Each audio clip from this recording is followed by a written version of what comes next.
Hi everyone. My name is Mirke Turunen and I work as the head of IT in the Finnish medicines agency Fimea. I am honored to be here today and open the Cloud for Business Leaders track in the Solida 2024 Summit.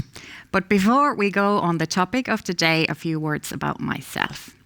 My background isn't actually not that tech, but I used to work in procurement. But I have worked in a software company that delivered the whole Finnish government, which is about 70 organizations, a procurement-to-pay solution that was in cloud. So when I tell you I've heard everything imaginable on why cloud could not be used on public sector, believe me. Few words about Finnish Medicines Agency. Fimea is in charge of regulating medicines, medical devices, blood and tissue products, and developing the pharmaceutical sector in general. Our staff is about 330 people, and we work in 5 different locations all over Finland. We also have a lot of registries in IT perspective, and of course, electronic business solutions for our customers. Each year we go over thousands and thousands of pharmaceutical decisions or permits, and we also give licenses to pharmacies.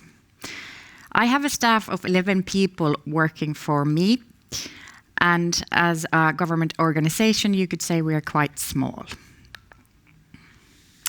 But then to the topic of today. Amazon Web Service launched its first public cloud back in 2002. The first infrastructure as a service platform was published a few years later in 2006, and quite quickly Google and Microsoft followed. By the year 2010, they all were providing their customers with public cloud solutions. Public cloud has enabled us services such as Netflix, Instagram, TikTok, and many, many others. We couldn't even be talking about AI if it wouldn't be for public cloud. So it's kind of strange that the public cloud hasn't become a familiar household name in the public sector yet. I started in Fimea 3 years ago, and our organization's cloud journey started pretty much at the same time. We have now transferred and developed several of our business solutions into cloud. We are a multi-cloud organization and we use AWS and Azure. The plan is to shut down our last on-premise servers by the end of next year. In this presentation, I'll go through the major issues that we had as an organization regarding the use of public cloud and how we were able to overcome them. I don't think there's anybody in this world who has not heard that data is not secure in public cloud. This was pretty much the case also in Fimea. I believe that this leads back to Edward Snowden and the NSA cases that, by the way, surfaced over a decade ago. I think it's kind of strange that when it comes to cloud, people seem to think that data just lingers around in the cloud freely. Well, obviously, this is not the case. You have the same security options there as you would have on-premise solutions, and even more so.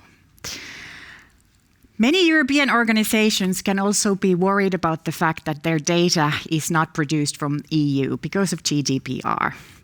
I can tell you it's easily avoided by agreeing with your service providers that you will only use servers that are located within EU regions. This is okay for the service providers, and it's quite common to have it in your contracts. That's also what we have done. But most importantly, what we did was we went through our data. Instead of believing all the gossip or myths that our data is so sensitive that it cannot go to public cloud, we actually went through it by dataset. It turned out that we do obviously have personal data, we have sensitive data, we also have business and trade secrets data, but we only have one data set that was classified by security levels within Finland. Even that data set was classified so low that the current policies in Finnish government says that it's okay to handle that data in public cloud. So basically we were holding back our technology development because we were overprotecting our data. This is actually quite common in government organizations and also, I think, in companies.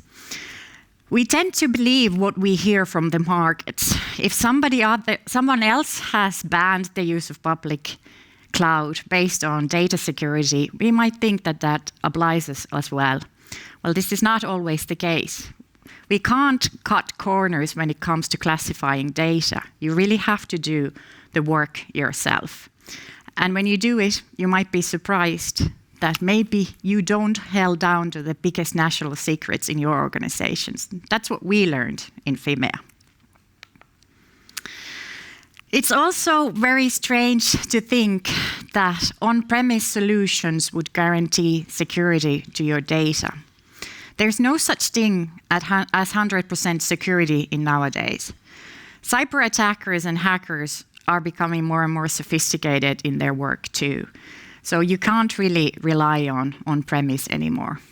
That would pretty much be the same thing as thinking that a nation would win a war by building a wall or a mound around its borders.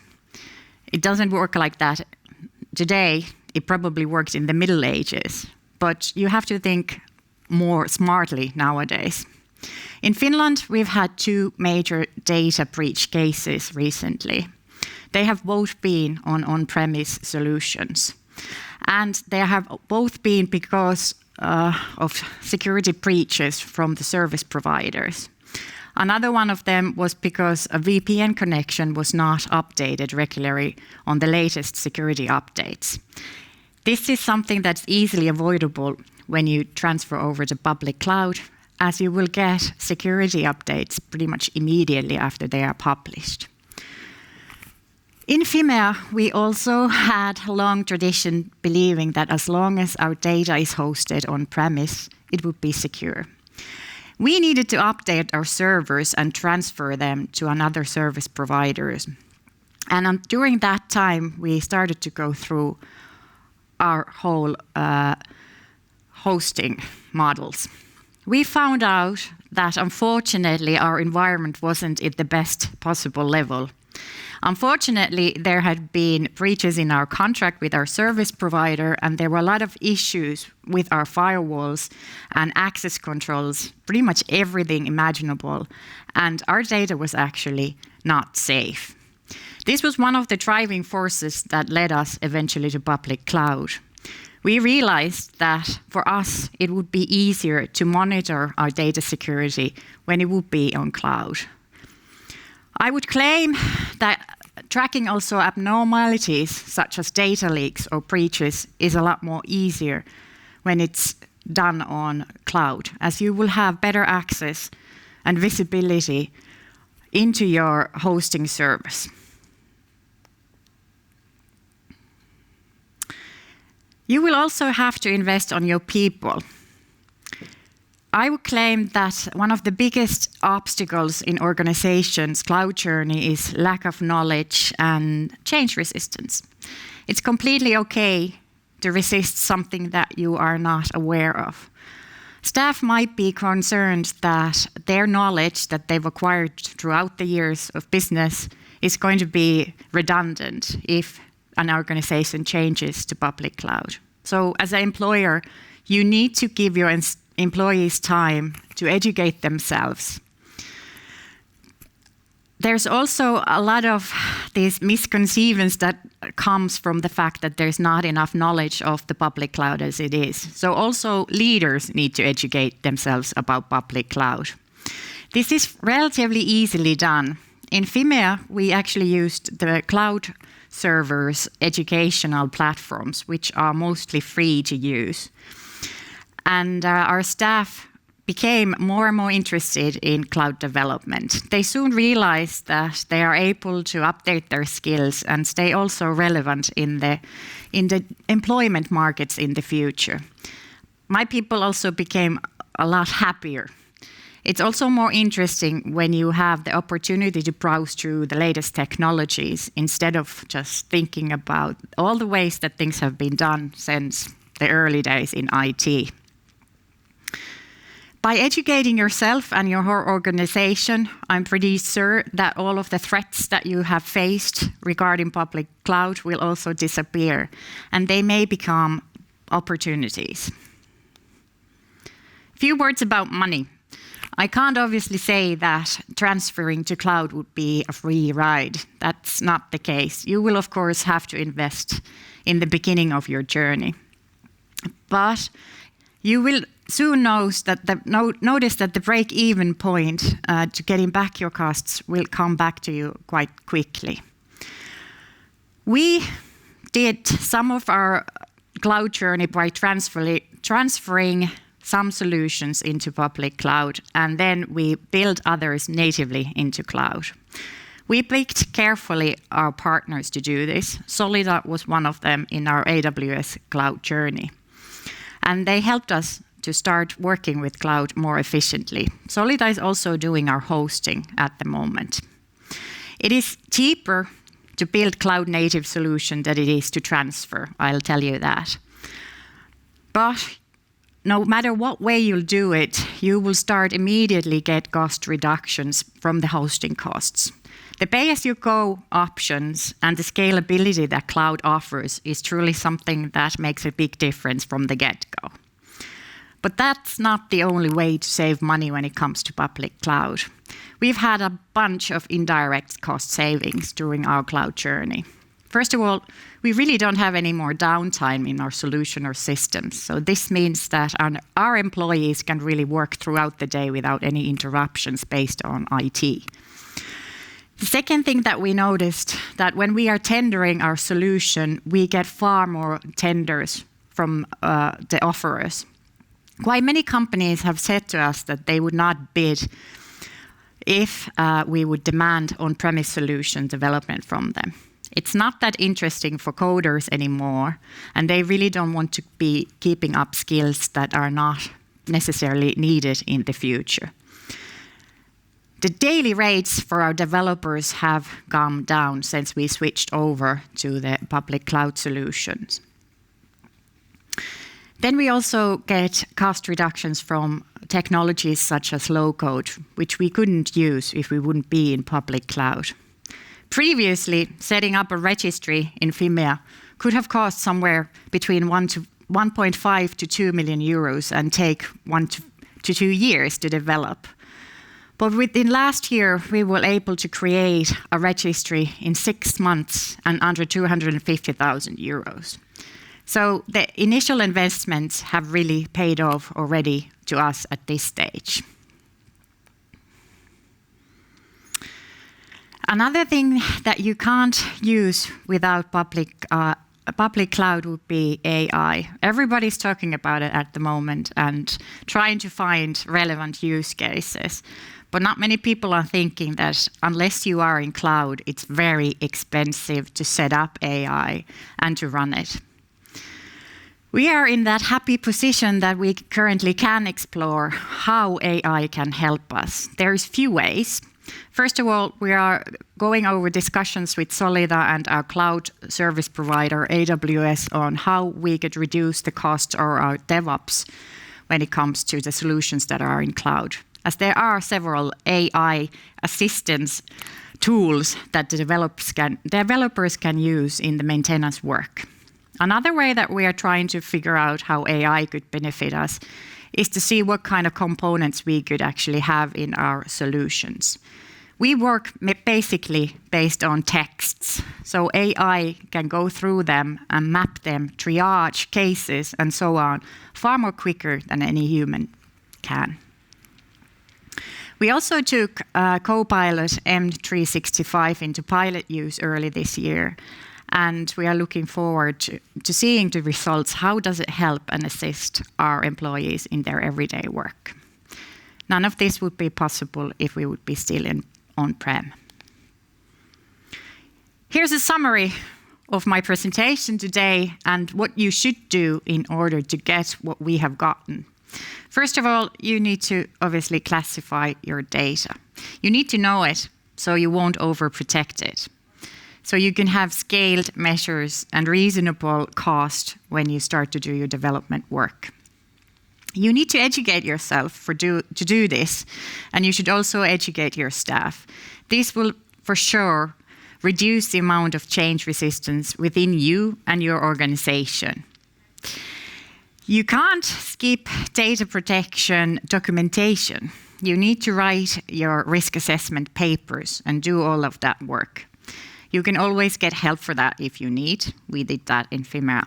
But also remember that those are tasks that you should also do in on-premise side. A lot of companies seem to forget that. You should then obviously plan, prepare, choose your vendors to help you with, and then just execute your cloud journey. Because when you do it, you will start receiving a lot more improved data security. You will also get indirect and direct cost savings. There's a lot less downtime for your employees. You will get happier staff that are more committed to you as they have been able to develop their skill set to become more relevant. And you will also have an endless supply of new technologies awaiting for you that you can utilize from now until we don't know how long. So, if I was to develop a new business solution today, I would expect its life cycle to go all the way up to 2035. So 10 years. This is pretty basic, right?